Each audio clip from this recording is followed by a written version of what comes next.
പാകിസ്ഥാന്റെ പിന്തുണയുള്ള തീവ്രവാദികൾ ഇന്ത്യയിലെ പഹൽഗാമിൽ നിരായുധരായ വിനോദസഞ്ചാരികൾക്ക് നേരെ ആക്രമണം നടത്തി 26ഓളം പേര് മരിച്ചു. അതിനുശേഷം ഇന്ത്യ ചെയ്യാൻ പോകുന്ന കാര്യങ്ങളിൽ ഏറ്റവും പ്രധാനമായിട്ട് ഗവൺമെന്റ് പറഞ്ഞ ഒരു കാര്യം, അതാണ് ഇന്നലെ മുഴുവൻ പത്രങ്ങളിലും മറ്റ് മാധ്യമങ്ങളിലൊക്കെ വലിയ ചർച്ചയായത്.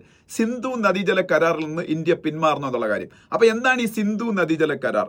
ആക്ച്വലി ഇൻഡസ് വാട്ടർ ട്രീറ്റി എന്നാണ് അതിനെ ഇംഗ്ലീഷിൽ പറയുന്നത്. 1960 വേൾഡ് ബാങ്ക് ഒരു മധ്യസ്ഥനായി നിന്നുകൊണ്ട് ഇന്ത്യക്കും പാകിസ്ഥാനും ഇടയിലുണ്ടായ ഒരു എഗ്രിമെന്റ് ആണത്. അതായത് ഈ സിന്ധു റിവർ ബേസിൻ എന്ന് പറയുന്ന സംഭവമുണ്ട്. അതുമായിട്ട് ബന്ധപ്പെട്ട 6 നദികളാണുള്ളത്. ഇൻഡസ്, ഝലം, ചെനാബ്, രവി, ബിയാസ്, സത്ലജ്, ഇങ്ങനെ 6 നദികൾ. ഇത് മിക്കവാറും എല്ലാം ടിബറ്റിൽ ഉത്ഭവിച്ച് ഇന്ത്യയിൽ കൂടെ ഒഴുകി പാകിസ്ഥാനിലേക്ക് പോകുന്ന നദികളാണ്. അപ്പൊ ഇതിലെ വെള്ളം എങ്ങനെ ഷെയർ ചെയ്യണമെന്നാണ് ഈ എഗ്രിമെന്റ് പറയുന്നത്. പക്ഷേ ഈ എഗ്രിമെന്റിലെ മിക്കവാറും എല്ലാ പ്രൊവിഷൻസ് പാകിസ്ഥാന് കൂടുതൽ അനുകൂലമാണെന്നുള്ളതാണ് സത്യം.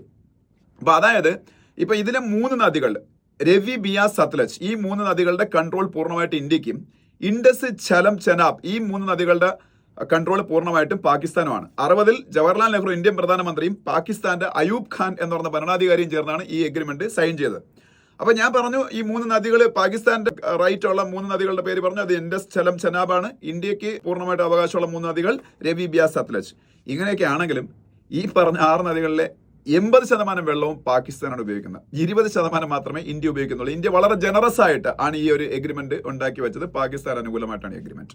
80% വെള്ളവും പാകിസ്ഥാൻ ഉപയോഗിക്കുന്നു പറയുമ്പോൾ അവിടുത്തെ സിന്ധ് അതുപോലെ പഞ്ചാബ്, ഈ 2 സ്റ്റേറ്റുകൾ അല്ലെങ്കിൽ 2 പ്രോവിൻസസ് പൂർണ്ണമായിട്ടും ഈ 3 നദികളിലെ ഇൻഡസിലെയും ഝലത്തിലെയും ചെനാബിലെയും വെള്ളം കൊണ്ടാണ് നിലനിന്ന് പോകുന്നത്. അവിടുത്തെ അഗ്രികൾച്ചർ, അവരുടെ സാമ്പത്തിക വ്യവസ്ഥയിലേക്ക് 23% കോൺട്രിബ്യൂട്ട് ചെയ്യുന്ന അഗ്രികൾച്ചറാണ്. ആ അഗ്രികൾച്ചർ നിലനിന്ന് പോകുന്നത് ഇതുകൊണ്ടാണ്. അതുപോലെ പല സിറ്റികളിലെയും ഡ്രിങ്കിങ് വാട്ടർ ഈ നദികളിൽ നിന്നുള്ള അതാണ്.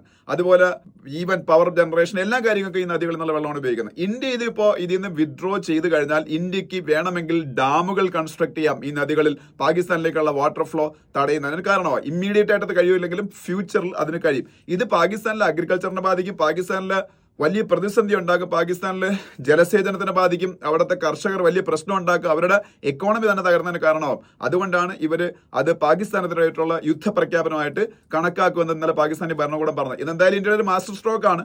വെള്ളം ആർക്കും നിശ്ചയിക്കുന്നത് ശരിയായിട്ടുള്ള കാര്യമല്ല. പക്ഷേ ഇന്ത്യയിൽ രക്തം ഒഴുക്കുമ്പോൾ നമുക്ക് വേണമെങ്കിൽ വെള്ളം ഒഴുക്ക് നിർത്താവുന്നതേ ഉള്ളൂ. അതിൽ വലിയ തെറ്റൊന്നും കാണാനും പറ്റില്ല.